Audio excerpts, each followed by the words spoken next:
أهلا بيكم في بيتي وبيتكو بيتي وكا. نورتوني في القناة ويلا نبدأ الفيديو. فيديو جديد، فيديو المرة دي طبخ. والله كده عملنا شوية رز صيادية وسمك مقلي، بس هنزل لكم وصفة السمك في الفيديو اللي جاي. عملت بقى أحلى طريقة رز صيادية ممكن تجربوها في حياتكم. طبعا هي هو الرز الصيادية ليه يعني مليون طريقة، ليه كذا طريقة. في ناس بتعمله بالبصل بس، في ناس بتعمله ببصل وفلفل أخضر، في ناس بتعمله بصل وطماطم. أنا باحب أحط ال3، أنا باحب أحط البصل والفلفل الأخضر الطماطم، ولو عندي تتبيلة اللي هي بيبقى فيها الفلفل الأخضر مع الفلفل الأحمر مع الطماطم، اللي هي في تتبيلة كده، ودي أنا عاملة منها يا جماعة وجايباها معايا من مصر على فكرة. يعني أنا جايبة معايا برطمان كده فيه التتبيلة دي، أنا عاملاه وأنا في مصر، فيها توم، فيها فلفل أحمر وفلفل أخضر وفيها بصل، وما حطيتلهاش ولا ملح ولا أي توابل، هي بس كده. وأنا باعمل الطبخة باروح باضيف على حسب يعني حسب الرغبة بقى، بتضيفي البهارات، بتضيفي الملح، الحاجات اللي أنتِ بتحبيها. هنا حطيت البصل، قطّعنا البصلة، وأهو يا جماعة لو شايفينه أهو ده البرطمان أهو، ده أنا جايباه معايا من مصر يا جماعة والله. قُلت بقى عشان وإحنا بنعمل سمك مقلي، وإحنا بنعمل كده شوية كبدة، بنعمل أي حاجة، التتبيلة دي معايا أساسي، دي أساسي لازم تكون موجودة في ال عندي في الفريزر. شوفوا شكل التتبيلة يا جماعة، فلفل أخضر وبصل وطماطماية كده صغيّرة، تحفة، شكلهم كده لوحدهم أصلًا يعني تحفة.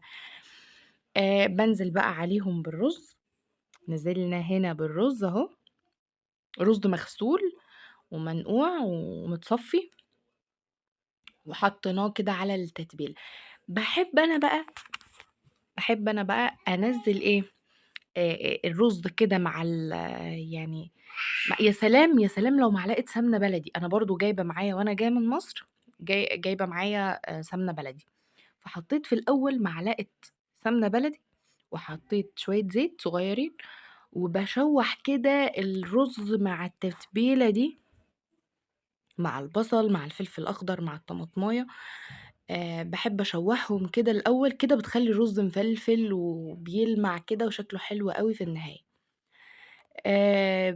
بادّيها كده تقليبة كده.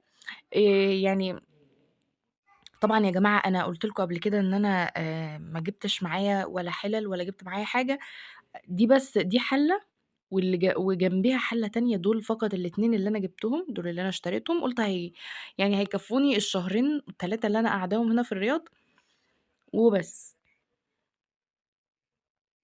آمم، ويا رب أعرف آخُدهم معايا مصر وأنا نازلة، يعني لإني حبيتهم أوي بصراحة.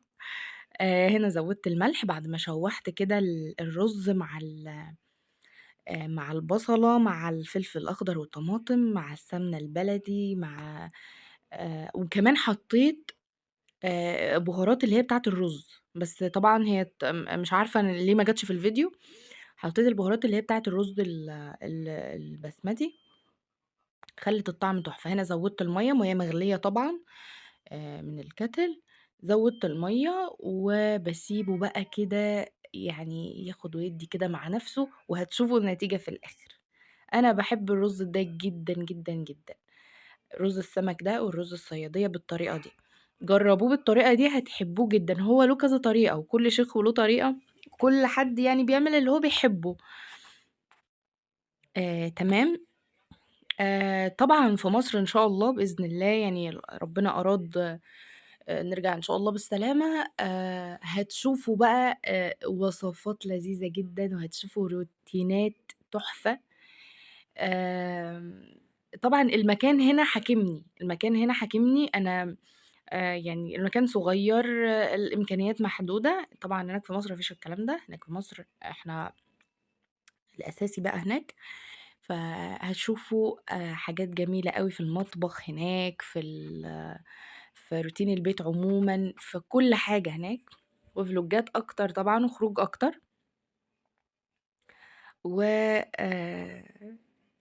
هنا غطينا أهو على الرز، وسيبه بقى مع نفسه، وهتشوفوا الرز في الآخر. باحب بقى يا جماعة مع الرز الصيادية والسمك المقلي. طبعًا هنعمل سلطة، أكيد بنعمل سلطة جنب السمك المقلي، سمك بلطي مقلي ورز صيادية. باحب بقى جنبهم أروح مقطّعة كده بصلة.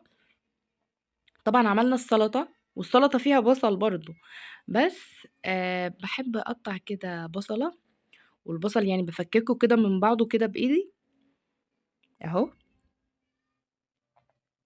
و بعد بقى ما بنخرّط البصلة كده بتبقى تحفة والله يا جماعة، بتبقى حلو جدًا البصلة بالطريقة دي، خصوصًا مع السمك المقلي، مع السمك المشوي، مع المقليات، مع يعني كل حاجة، كل حاجة تقريبًا أنا باعمل معاه البصلة دي، كل حاجة. يعني البصل طبعًا يعني غير إن هو مفيد جدًا، هو بيحلّي الأكلة لمّا بيتعمل بالطريقة دي وبيتحط جنب الأكلة. اعملي سلطة زي ما أنتِ عايزة عادي، بس البصل لمّا بيتحط بالطريقة دي كده جنب أي أكلة، هو غير إن البصل مفيد، يعني بيزوّد البكتيريا النافعة في الجهاز الهضمي ومضاد حيوي طبيعي وحلو جدًا. باروح بقى بعد ما باخرّط البصلة كده، بعد ما بنقطّع البصلة جوليان، بنعصر كده عصرة ليمونة على البصلة، وباحط شوية فلفل أسمر،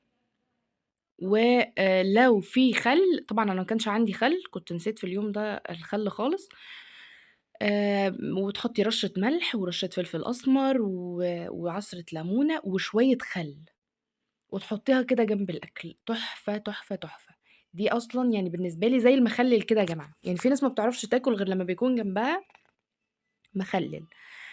أنا من الناس اللي المخلِّل مش يعني ما باحبش المخلِّل أوي، أو يعني باشوفه مُضِر يعني يعني باشوف إن دي أنفع، يعني باشوف إن دي صحيًا أحسن. هي زي المخلِّل، المخلِّل بيأكّل، يعني بيخلّي الواحد نِفْسه كده تتفتح على الأكل وياكل. البصلة دي والله بديل المخلِّل بالنسبة لي بالطريقة دي. شايفين الجمال، شايفين الحلاوة، شوفوا بقى الجمال بالحلاوة، يفتح النِفس، يفتح النِفس بجد. ده كده جنب الأكل والله أحلى من المخلِّل وأفيد يا جماعة، تحفة. وده بقى كان الشكل النهائي للأكل، ده كان وصفة السمك هتنزل لكم في الفيديو اللي بعده. آمم نورتوني، نورتوني في القناة، مبسوطة أوي لو لسه بتشوفوا الفيديو لحد دلوقتي. عايزاكم تشجعوني كده وتحطوا لي لايك وتحطوا لي كلام حلو جدًا على الفيديو. شكرًا أوي لو لسه بتشوفوا الفيديو لحد دلوقتي ومكملين الفيديو للآخر. وصفة السمك دي هتنزل لكم في الفيديو اللي جاي، ومع السلامة، تصبحوا على خير.